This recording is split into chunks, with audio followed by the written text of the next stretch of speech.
Good morning students. आज हम अपना चैप्टर 4 करेंगे सिविक्स का अंडरस्टैंडिंग लॉज। मतलब जो कानून है उनको हम कैसे समझें, कानून होते क्या हैं और उन्हें कौन बनाता है।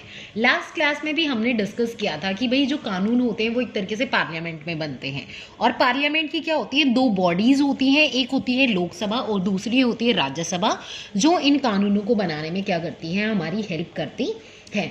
तो पार्लियामेंट का मेन काम क्या हुआ कि कानून बनाना। अगर उन कानूनों को कोई पालन नहीं करता है, कोई उनको फॉलो नहीं करता है, तो उसके ऊपर क्या होता है, फाइन लगाया जाता है।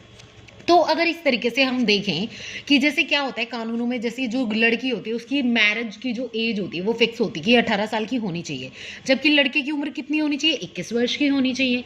ऐसे ही क्या होता है कि कौन व्यक्ति वोट दे सकता है, वोट देने के लिए कितनी एज होनी चाहिए, ये भी क्या है, हमारे कानूनों में है। इसके अलावा कौन प्रॉपर्टी खरीद सकता है, बेच सकता है, उससे रिलेटेड भी क्या होते हैं, कानून हमारे होते हैं। तो ये कानून बनाता कौन है, अगर कानून अच्छे से लागू नहीं हो पाते हैं तो उनको कैसे लागू कराया जाता है, थियोरेटिकली लॉज होते क्या हैं और प्रैक्टिकली उनको क्या फॉलो किया जाता है या नहीं किया जाता उन लॉज को, ये सब हम इस चैप्टर में डिस्कस करेंगे। तो यहाँ पे हम अपना फर्स्ट टॉपिक करते हैं, do laws apply to all, कि क्या कानून सभी के ऊपर एक तरीके से लागू होते हैं। तो यहाँ पे एक सिचुएशन दी गई है, a government official help his son go into hiding because his son has been given a 10 years jail sentence by a district court for a crime that he has committed. कि एक government official, मतलब एक बड़े नेता ही मान लीजिए, चलो यहाँ पे हम नेता समझ लेते हैं, एक लीडर हैं कोई, उन्होंने अपने बेटे को क्या किया है, छुपा दिया है, क्योंकि उसको 10 साल की जेल हो गई है और उसने एक बहुत बड़ा क्राइम किया था जिसकी वजह से उसे 10 साल की जेल हुई है। तो यहाँ पे आपको क्या लगता है, do you think that the government officials action were right, कि जो उसने स्टेप उठाया क्या वो ठीक उठाया। Should his son he be exempt that from the law just because his father is economically and politically powerful. उसने अपने बेटे को छुपा दिया, क्या उसने ये ठीक किया, नहीं, बिल्कुल भी ठीक नहीं किया। क्यों नहीं किया, क्योंकि एक तरीके से देखा जाए तो कानून तो सबके लिए इक्वल होते हैं, ठीक है। उसने क्या किया, अपनी पावर को यहाँ पे दिखाया कि वो पॉलिटिकली कितना मजबूत है और इकोनॉमिकली वो उसके पास कितना पैसा है। तो उसने अपने पैसे के दम पे और अपनी पावर के बल पे क्या किया, एक तरीके से प्रेशराइज किया किसको, गवर्नमेंट को, कि वो उनके कानून को नहीं मानेगा। लेकिन यहाँ पे हमने क्या किया, उसने देखा जाए तो यहाँ पे क्या किया, उसने वायलेशन ऑफ लॉ किया, कि उसने कानून को माना ही नहीं है, उसने कानून का क्या किया है, उल्लंघन किया है। तो अब यहाँ पे हम डिस्कस करेंगे कि क्या क्या चीज़ें होती हैं कि भाई वो कानून क्या सबके लिए इक्वल नहीं होते, अगर होते हैं तो क्या उनको इक्वली फॉलो किया जाना चाहिए। तो इसमें बहुत सारी चीज़ें हैं कि हमें कौन कौन से तरीके हैं, या रूल ऑफ लॉ होता क्या है। अगर हम रूल ऑफ लॉ की यहाँ पे बात करें तो रूल ऑफ लॉ का मतलब होता है कि जितने भी कानून होते हैं, all laws apply equally to all citizens, कि जितने भी नागरिक हैं हमारे देश के, उनके ऊपर सारे कानून क्या होते हैं, इक्वली अप्लाई होते हैं। मतलब देश का कोई भी व्यक्ति हो, इक्वली उन कानूनों को वो मानेगा और किसी भी प्रकार का उसमें भेदभाव भी नहीं होना चाहिए, डिस्क्रिमिनेशन भी नहीं होना चाहिए, सभी पर्सन्स इक्वल होने चाहिए। और जो कानून है वो क्या होता है, सबसे ऊपर होता है, ना कि कानून बनाने वाला ऊपर होता है। तो इसमें 4-5 चीज़ें हैं, the rule is superior not the law maker, कि रूल सबसे ऊपर है ना कि कानून बनाने वाला। Second is all persons are equal, कि सारे व्यक्ति क्या है, इक्वल है। थर्ड इज नो डिस्क्रिमिनेशन, कि कानून के आधार पे क्या होना चाहिए, भेदभाव नहीं होना चाहिए। Laws apply equally to all citizen, कि जितने भी देश में रहने वाले नागरिक हैं उन सबके साथ क्या होता है, जितने भी कानून हैं वो इक्वली अप्लाई होते हैं। स्पेसिफिक पनिशमेंट, की क्या होता है कि सबके लिए स्पेसिफिक पनिशमेंट होती है, कि कोई इस कानून का उल्लंघन करेगा तो उसको ये पनिशमेंट मिलेगी, ठीक है। जैसे आप इसमें एग्जांपल ले सकते हो, जैसे भाई अब रेप वगैरह या फिर बलात्कार वगैरह जो होते हैं उसके लिए क्या है, एक फिक्स कानून बना दिया गया है कि भाई ये पनिशमेंट मिलेगी। जैसे किसी को उम्र कैद दे दी जाती है, लेकिन अब आगे आगे कह रहे हैं कि फांसी का भी बोला जाएगा। तो ये क्या है, कुछ स्पेसिफिक पनिशमेंट्स हैं कि मान लीजिए कोई भाई है, वो अपनी बहन को प्रॉपर्टी नहीं दे रहा है, तो उसके खिलाफ वो क्या कर सकती है, केस कर सकती है, उसे सजा भी हो सकती है, उसे पेनल्टी भी भरनी पड़ सकती है। तो ये क्या है, कुछ स्पेसिफिक पनिशमेंट है जो किसने बताई है, हमारी गवर्नमेंट ने बताई है। इसके अलावा क्या होता है कि कोई भी पनिशमेंट देते वक्त एक पूरी प्रोसेस यूज़ की जाती है कि भाई कैसे पनिशमेंट मिलेगी उसे। जैसे भाई जैसे पूरी प्रोसेस में, जैसे भाई पहले क्या करेगी, वो उससे बोलेगी, अगर वो उसकी बात उसका भाई नहीं मानता है तो वो क्या करेगी, कोर्ट में वकील से मिलेगी, वकील से मिलके अपना कोर्ट में जाएगी, कोर्ट से अगर वहाँ पे केस नहीं सुलझता है तो हाई कोर्ट में जाएगी। तो मतलब कैसे ना कैसे क्या होता है, स्टेप होते हैं, इसकी प्रोसेस होती है, उस प्रोसेस के हिसाब से क्या होता है, पनिशमेंट मिलती है।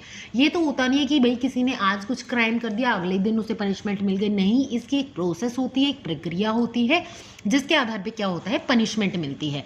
जब भी कोई व्यक्ति कानून तोड़ता है तो क्या होता है, पूरी एक प्रोसेस के अकॉर्डिंग उसे पनिश किया जाता है। अगर हम देखें पहले के समय में क्या होता था, अगर हम एंशिएंट इंडिया की बात करें तो एंशिएंट इंडिया में क्या होता था कि जो ओवरलैपिंग लॉज होते थे एक तरीके से, ठीक है। ओवरलैपिंग लॉज का मतलब है कि सबके अपने लॉज होते थे, और मतलब ये होता था कि एक तरफा लोग होते थे, वो सिर्फ अपने बारे में सोचते थे कि भाई हमारा काम कैसे निकले, ठीक है। तो जैसे अगर हम पहले समय की बात लें तो जैसे हम इसमें बाहुबली जो मूवी है उसका एग्जांपल ले सकते हैं। उसमें जो देव माता ने बोल दिया वही मान लिया जाता था कि भाई देव माता ने बोला है, अब यही मान लेते हैं, ठीक है। लेकिन इंडियन कॉन्स्टिट्यूशन क्या करता है, इंडियन कॉन्स्टिट्यूशन कहता है कि जो रूल्स हैं, जो लॉज हैं, वो सबके लिए इक्वल है, ठीक है। सबको इक्वली वो मिले हैं और इक्वली उन पर वर्क किया जाना चाहिए। तो ओवरलैपिंग लोकल लॉज का मतलब यही हो गया कि हर एक के क्या है, अपने कानून है। जैसे अगर हम तुम्हें क्लास में बोल दें कि भाई अपने अकॉर्डिंग आप लोग जो करना चाहो वो कर सकते हो, जो पढ़ना चाहता है वो बैठ जाएगा क्लास में, जिसको नहीं पढ़ना वो जा सकता है, कोई किसी को मार भी सकता है, तो क्या होगा, क्या क्लास में अगर लॉज नहीं बनाए जाएंगे और सबके अपने लॉज होंगे, ओवरलैपिंग लॉज मतलब जिनके अपने अपने लॉज हो गए, कि एक बच्चे ने अपना ये लॉ बना लिया कि वो क्लास में नहीं बैठेगा, वो इधर उधर घूमेगा, कैंटीन में जाएगा, जब मन करेगा जब बाहर घूमने जाएगा, जब मन करेगा स्कूल में भी नहीं आएगा, तो वो क्या हो जाएंगे, ओवरलैपिंग लॉज कहलाएंगे वो। लेकिन क्या ओवरलैपिंग लॉज सही होते हैं? नहीं, बिल्कुल भी नहीं होते हैं। उसकी वजह से क्या हो सकता है, प्रॉब्लम क्रिएट हो सकती है। फिर आगे आता है आपका कॉलोनियल पीरियड। कॉलोनियल पीरियड में क्या हुआ था कि जो ब्रिटिशर्स थे उन्होंने क्या किया था, यहाँ पे कॉलोनियाँ बसा ली थी, ठीक है। कॉलोनियल पीरियड के बारे में डिस्कस कर रहे हैं। यहाँ पे ब्रिटिशर्स जो आए थे उन्होंने क्या किया था, यहाँ पे अपनी अलग अलग कॉलोनियाँ बसा ली थी, जिसमें उन्होंने क्या किया था, भारत के लोगों को शामिल कर लिया था। लेकिन भारत के लोगों को उन्होंने शामिल किया, लेकिन वो रूल्स क्या होते थे, अपने अकॉर्डिंग बनाते थे। लेकिन धीरे धीरे लोगों ने क्या किया, लोगों को पता चला कि भाई ये जो लॉज बना ले वो क्या हो रहे हैं, आर्बिट्रेरी हो रहे हैं। आर्बिट्रेरी का मतलब क्या होता है कि एक तरफा, कि वो सिर्फ अपने लिए बना ले, अपने फायदे के लिए क्या कर रहे हैं, रूल्स को बना रहे हैं, लॉज को बना रहे हैं, वो भारत के लोगों के बारे में नहीं सोच रहे हैं। आर्बिट्रेरी का मतलब क्या होता है कि एक तरफा लो। एक तरफा लो का मतलब कि जो ब्रिटिश गवर्नमेंट के लिए है सर, वो भारत के लोगों पे अप्लाई करते हैं, तो सिर्फ दबाव के लिए, प्रेशर के लिए अप्लाई करते हैं। तो यहाँ पे जितने भी कानून बनाए जाते थे वो ब्रिटिशर्स बनाते थे, लेकिन जो इंडियंस अगर बनाते भी थे तो वो इंडियंस ने क्या किया, वहाँ पे बात उठानी स्टार्ट की कि आप जो कानून बनाते हो वो क्या करते हो, सिर्फ अपने लिए बनाते हो, हमारे लिए कोई इंपॉर्टेंस ही नहीं है। तो वहाँ पे क्या हुआ, उन्होंने बोलना स्टार्ट किया, जब भारत के लोगों ने प्रोटेस्ट किया, क्रिटिसाइज़ किया ब्रिटिश गवर्नमेंट को, तो यहाँ पे उन्होंने बोला कि ठीक है, आप भी क्या कर सकते हो, शामिल हो सकते हो। तो बहुत सारे क्या थे, इंडियन नेशनलिस्ट थे, जिन्होंने प्रोटेस्ट करना, क्रिटिसाइज करना स्टार्ट किया, किसको, ब्रिटिशर्स को उन्होंने जैसे ही प्रोटेस्ट किया, उन्होंने इक्वालिटी की बात की कि भाई हमें इक्वालिटी मिलनी चाहिए, हमें चेंज लाना है, जितने भी रूल्स बनाए जाएंगे वो हमारे अकॉर्डिंग बनाए जाने चाहिए, ठीक है। और सभी को क्या होना चाहिए, न्याय मिलना चाहिए। तो नेशनलिस्ट लिस्ट में एक आए थे हमारे B.R. अम्बेडकर, ठीक है, जिसके बारे में हम पहले भी डिस्कस कर चुके हैं। तो वहाँ पे B.R. अम्बेडकर ने क्या किया था, उन्होंने इंडिया को रिप्रेजेंट किया था कि भारत को मैं रिप्रेजेंट करता हूँ और जो भी कानून बनाया जाएगा हमारे अकॉर्डिंग बनाया जाना चाहिए। तो डॉक्टर भीमराव अम्बेडकर ने वहाँ पे बात की थी रिप्रेजेंटेशन की, कि भारत का भी उसमें रिप्रेजेंटेशन होना चाहिए, ठीक है। और इसके अलावा उन्होंने कॉन्स्टिट्यूशन की भी बात की कि भाई हमारा संविधान होना चाहिए, और इस संविधान के अकॉर्डिंग क्या होना चाहिए, हम कोई भी अपना लॉज को हम फॉलो कर सकते हैं। उसके बाद बात आती है कि इसमें एक और चीज़ थी कि इसके बाद क्या हुए जो भी अब हमारा कॉन्स्टिट्यूशन बना, हमारा संविधान बना, तो उसमें अमेंडमेंट की बात की गई। अमेंडमेंट क्या होता है कि जो संशोधन होता है, संशोधन मतलब कि कोई एक रूल बना दिया, कोई एक कानून बना दिया, लेकिन उस कानून में क्या है, कुछ समय बाद लग रहा है कि कुछ चेंज करना है हमें, ठीक है। तो वो क्या होता है, कानून में बदलाव लाया जाता है। जैसे हम हिंदू सक्सेशन अमेंडमेंट एक्ट 2005 की बात कर सकते हैं। इस एक्ट में क्या था कि जो ज़मीन होती है 2005 से पहले क्या था, वो लड़कों के नाम होती थी सिर्फ, ठीक है, उसकी बहन को कोई भी हक नहीं दिया जाता था। लेकिन 2005 में क्या हुआ, इस कानून में बदलाव किया गया और उसमें क्या हुआ, जितना हक लड़के का होता है उतना ही हक अब लड़की का या फिर उसकी माँ, जो मम्मा थी, उनका भी क्या होता है, हक होता है, वो अपनी जो प्रॉपर्टी होती है वो शेयर कर सकते हैं, ठीक है। तो ये क्या था, ये जो उसमें बदलाव लाया गया, बदलाव लाने को अमेंडमेंट या संशोधन बोला जाता है। अब हम आगे अपना टॉपिक डिस्कस करते हैं, how do new laws come about, कि जो नए कानून हैं वो कैसे आते हैं।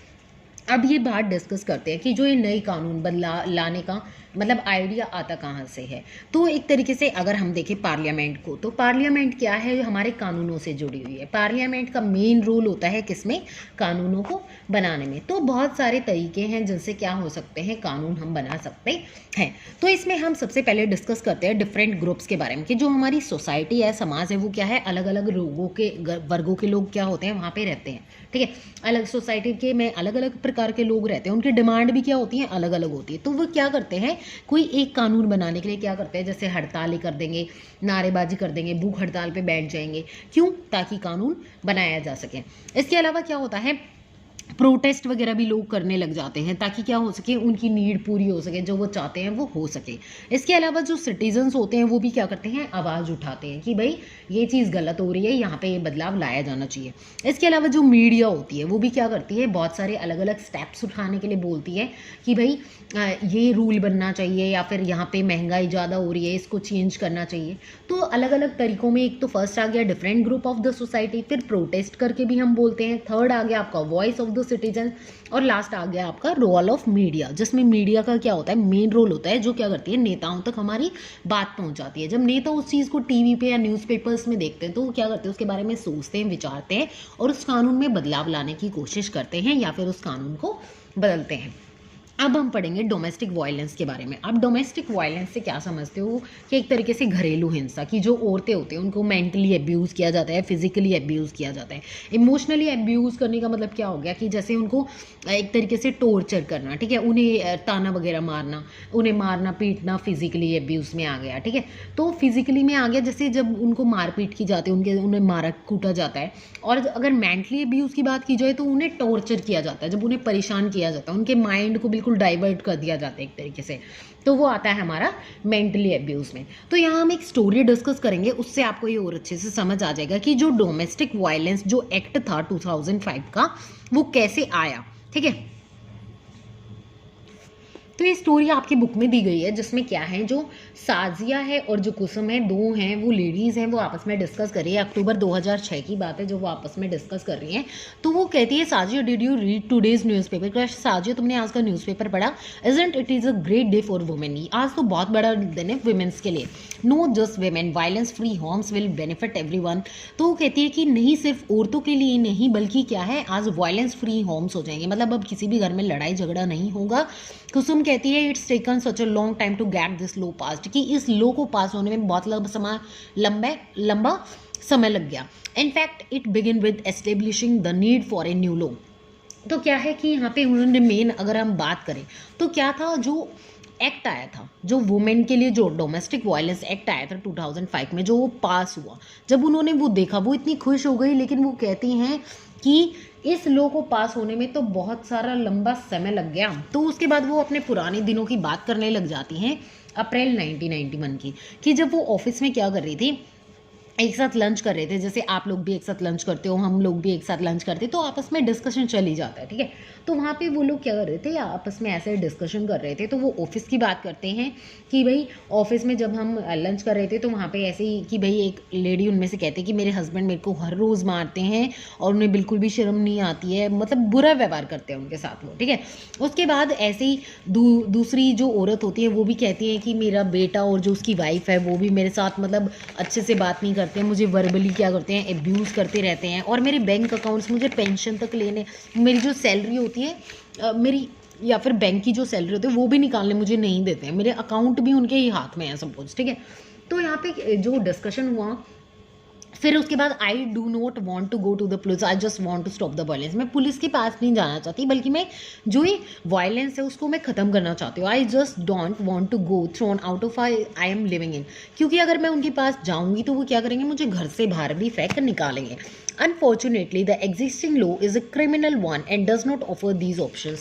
तो उसके बाद यही चीज़ निकल के आई कि अगर वो पुलिस के पास जाते तो वो क्या होती है, वो उनका ये मानना है हम पुलिस के पास जाएंगे तो तब भी क्या होगा, ये वायलेंस ख़त्म होने वाली बिल्कुल भी नहीं है, बल्कि डोमेस्टिक वायलेंस के लिए कोई नया कानून बनना चाहिए। उसके बाद यहाँ पे फिर से आगे से 1991 में क्या हुआ, फिर से डिमांड होने लगी नए लॉज को बनने की। तो डिमांड होने लगी वहाँ पे क्या, नए लॉज को बनाने की, ठीक है। वहाँ पे पब्लिक हियरिंग होने लग गई, एक तरीके से लोग प्रोटेस्ट करने लग गए कि भाई कानून बनना चाहिए, कानून बनना चाहिए। फिर 1999 में क्या हुआ, जो लॉयर्स थे जितने भी, वो कलेक्टिव, मतलब एक ग्रुप ऑफ लॉयर्स कहलाता है, जहाँ पे जितने भी लॉयर्स होते हैं वो इकट्ठे हुए और उन्होंने क्या किया, एक दूसरे से डिस्कस करके एक मतलब बिल बनाया, ठीक है। बिल क्या होता है, एक तरीके से कच्चा चिट्ठा होता है किसी चीज़ का, एक रो लिस्ट होती है, ठीक है। वो रो लिस्ट क्या होती है कि उस पर रूल्स लिखे जाते हैं कि ऐसे ये कानून बनना चाहिए, वो कानून बनना चाहिए, अगर ये कानून बनना है तो उसमें ये चीज़ शामिल होनी चाहिए, वो चीज़ शामिल होनी चाहिए, ठीक है। तो वहाँ पे बात होने लगी कि अगर डोमेस्टिक वायलेंस का कानून बनता है तो उस बिल में एक ड्राफ्ट बिल बनाया गया। तो डोमेस्टिक वायलेंस में यही बात उठी वहाँ पे कि भाई हम एक तरीके से सेक्सुअली वर्बली जब अब्यूज़ किया जाता है लेडीज़ को, इमोशनली, फिजिकली, मेंटली, तो उसको रोका जाना चाहिए, ठीक है। और उससे कैसे बचाया जाए, वे कानून इसमें शामिल होने चाहिए। तो वहाँ पे यही बात चल रही थी कि सिर्फ वाइफ्स नहीं बल्कि जो डॉटर्स होती हैं, सभी वीमेंस है, वो क्या हो सके, एक तरीके से अपने आप को प्रोटेक्ट सेफ कर सके। But about some monetary relief, फिर यहाँ मोनेटरी रिलीफ की बात होती है। मोनेटरी रिलीफ क्या होता है, एक तरीके से उस पर अब आगे डिस्कस कर लेते हैं। मोनेटरी रिलीफ क्या होता है कि समय समय पे क्या होंगी, जो वुमेन्स होंगी उनकी मीटिंग्स होती रहेंगी, ठीक है। मीटिंग्स होंगी तो 2002 में क्या हुआ, फिर एक बिल पास हुआ। और लेकिन वो बिल जो पास हुआ उससे भी क्या थी, जो वुमेन्स थी वो सेटिस्फाइड नहीं थी, क्योंकि जो उनके अकॉर्डिंग नीड्स थी वो नहीं हुई। जो उनमें रूल्स डाले जाने चाहिए थे वो रूल्स उसमें डले ही नहीं थे, ठीक है। तो वो लोग उससे सेटिस्फाई नहीं हुए। फिर उसके बाद 2002 में उन्होंने दोबारा से क्या किया, उन्होंने बोला कि भाई जो लोकसभा राज्यसभा है उसमें दोबारा से ये बिल जाना चाहिए, ठीक है, उसमें और बहुत चीज़ें ऐड करनी चाहिए। फिर उसके बाद 2005 में दोबारा से क्या हुआ, बिल गया दोबारा से राज्यसभा लोकसभा में डिस्कशन हुआ। राज्यसभा लोकसभा में जब डिस्कशन हुआ तो वहाँ पे क्या हुआ, नया बिल री इंट्रोड्यूस हुआ। और 2006 में जो बिल था, डोमेस्टिक वायलेंस एक्ट 2006, वो आया। और जब ये एक्ट आता है तो उसके बाद ये प्रॉपर एक कानून बनता है जिसमें लेडीज़ जो वुमेन्स होती हैं उनके अकॉर्डिंग सारी चीज़ें डाली जाती हैं। तो अब हमने यहाँ पे क्या देखा कि जो इशू है उसके प्रति क्या हुआ, जो लेडीज़ थी वो जागरूक हुई, उन्होंने बात उठाई, और मतलब कितना घूम फिर के कब 2006 में वो डिस्कशन कर रही है, लेकिन वो लड़ाई कब से, 1991 से स्टार्ट हो चुकी थी, उससे भी बहुत पहले से स्टार्ट हो चुकी थी। तो इस तरीके से हमने देखा कि कोई भी कानून बनता है तो उसके लिए क्या होता है कि बहुत समय लग जाता है किसी भी कानून को बनने में, और उस कानून में चेंज होता है तो उसको भी चेंज लाने में बहुत समय लग जाता है। फिर आता है हमारा next topic, unpopular and controversial laws. अगर हम अनपॉपुलर की बात करें, अनपॉपुलर होता है जिसे लोग पसंद ही ना करें, ठीक है। और कंट्रोवर्शियल्स क्या हो जाते हैं कि दो ग्रुप खड़े हो जाते हैं कि वो अपनी बात अलग रखते हैं, वो अपनी बात अलग रखते हैं, ठीक है। और दोनों ग्रुप्स में क्या होता है, एक तरीके से मुद्दा सा उठ जाता है कि भाई अब क्या करें। तो पार्लियामेंट जब भी कोई लॉ पास करती है तो वो क्या होता है, कॉन्स्टिट्यूशन के अकॉर्डिंग क्या होता है, पूरा वैलिड होता है वो, ठीक है, वो लीगल होता है। लेकिन फिर भी क्या होता है, बहुत बार वो पॉपुलर नहीं हो पाता, अनपॉपुलर रह जाता है, या फिर कंट्रोवर्सी उसे देखने को मिलती है। तो इसमें सबसे पहले बात आती है इंटेंशन की। जब भी कोई कानून बनाया जाता है तो उसका क्या होता है, कि इंटेंशन होती है, कि उद्देश्य होता है कि ये कानून इस वजह से बनाया जा रहा है। लेकिन लोग क्या करते हैं, उसे क्रिटिसाइज़ करना स्टार्ट कर देते हैं, बोल देते हैं कि ये कानून बिल्कुल गलत है, अनफेयर है और हमारे लिए अच्छा नहीं है, हार्मफुल है हमारे लिए। तो ऐसी ऐसी बातें उठाने लग जाते हैं। लेकिन कानून बनाने का मेन मुद्दा क्या होता है कि लोगों के अकॉर्डिंग बनाया जाता है, लेकिन लोग उससे सहमत नहीं हो पाते बहुत बार। लेकिन अगर हम यहाँ पे एग्जांपल ले, अगर 2002 से पहले के लोगों की बात करें तो उस टाइम क्या था, वोटिंग राइट था, लेकिन फिर भी क्या था, कहीं ना कहीं लोगों को रोका जाता था, ठीक है, उन्हें वोट देने से नहीं, वो अपने आप को प्रोटेक्ट सेफ नहीं करते थे। तो उस समय क्या था, इंटेंशन तो ये थी कि भाई एक तरीके से वोट दी जाए सबको, लेकिन उनसे क्या होता था, वोट के अधिकार छीन लिए जाते थे, जैसे उनकी वोट कोई और डाल देता था, तो वहाँ पे उनके राइट को छीना जा रहा था। तो यह क्या है, भारत एक डेमोक्रेटिक कंट्री और वहाँ पे लोगों का एक्टिव पार्टिसिपेशन जरूरी है। लेकिन जो गवर्नमेंट क्या करती है, जब हम गवर्नमेंट के ऊपर प्रेशर डालते हैं, जब प्रेशर डालने की वजह से गवर्नमेंट क्या करती है, किसी भी कानून को बदल देती है।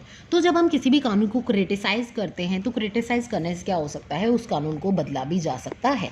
In a democracy like ours, citizen can express our unwillingness to accept repressive laws framed by parliament, कि पार्लियामेंट ने कुछ ऐसे कानून बनाए हैं जो क्या हैं, दबावपूर्ण हैं, जो एक तरीके से प्रेशराइज करते हैं लोगों को। तो उसके बदले में हम क्या कर सकते हैं, उन्हें हम बदलवा सकते हैं। जैसे एमसीडी क्या करती है, एमसीडी ने क्या बोला है कि भाई जितने भी यहाँ पे हॉकिंग मतलब जो जितने भी क्या करते हैं लोग हैं, वो जैसे जो ये पैदल पथ वगैरह होते हैं वहाँ पे क्या करते हैं, वो लगा लेते हैं, दुकानें वगैरह लगा लेते हैं। तो एमसीडी क्या करती है, वहाँ से आती है, उनके सामान को उठा के ले जाती है। तो एक पर्सपेक्टिव वहाँ पे ये था कि भाई जो फुटपाथ पे रहने वाले लोग हैं उनके पास कमाने का कोई साधन नहीं, तो उनकी रोजी रोटी का जरिया है। दूसरा ऑब्जेक्टिव क्या है सरकार का कि भाई यहाँ पे बहुत सारे एक्सीडेंट वगैरह हो जाते हैं, भीड़ भाड़ ज़्यादा हो जाती है, तो दोनों अपनी तरफ से ठीक है, लेकिन एक कंट्रोवर्सी क्रिएट हो गई कि एक लोगों के लिए तो वो रोजी रोटी का साधन है और दूसरे लोगों के लिए वो क्या है, एक तरीके से प्रॉब्लम क्रिएट कर रहा है। तो वहाँ पे वो कंट्रोवर्शियल लॉ कहलाएगा। और अनपॉपुलर लो वो अनपॉपुलर लो वो लो हो जाएगा जो क्या है, पॉपुलैरिटी है ही नहीं जिसमें, ठीक है, जिसको कोई पॉपुलैरिटी मिली ही नहीं है, वो क्या हो जाएगा, हमारा अनपॉपुलर लो कहलाएगा। तो जब भी क्या होता है, जब हाउ पीपल की लोग कैसे अपने आप को तो कैसे प्रोटेक्ट कर सकते हैं लॉज से कि भूख हड़ताल पे बैठ जाते हैं लोग बहुत बार, ठीक है, अरेस्ट कर लेते हैं, रिलीज वगैरह निकालनी स्टार्ट कर लेते हैं। तो हमारा रोल वहाँ पे क्या होता है कि हम ऐसी गवर्नमेंट को सेलेक्ट करें कि जो इन रूल्स के तो हमारा रोल वहाँ पे क्या होता है कि हम ऐसी गवर्नमेंट को सिलेक्ट करें जो एक तरीके से क्रिटिसाइज भी करें हम उन रूल्स को, तो वो उनको चेंज कर सके और हम वहाँ पे क्वेश्चन उठा सके, ठीक है। तो यहाँ पे लास्ट आपका यही था, इसमें यही कंक्लूजन निकल के आता है कि कोई भी कानून बनाए तो सरकार को ऐसे कानून बनाए जाने चाहिए जो लोगों के अकॉर्डिंग हो, और लोग अगर आवाज़ उठाएं तो उनमें अमेंडमेंट या फिर उसमें चेंज संशोधन वगैरह भी किया जाना चाहिए।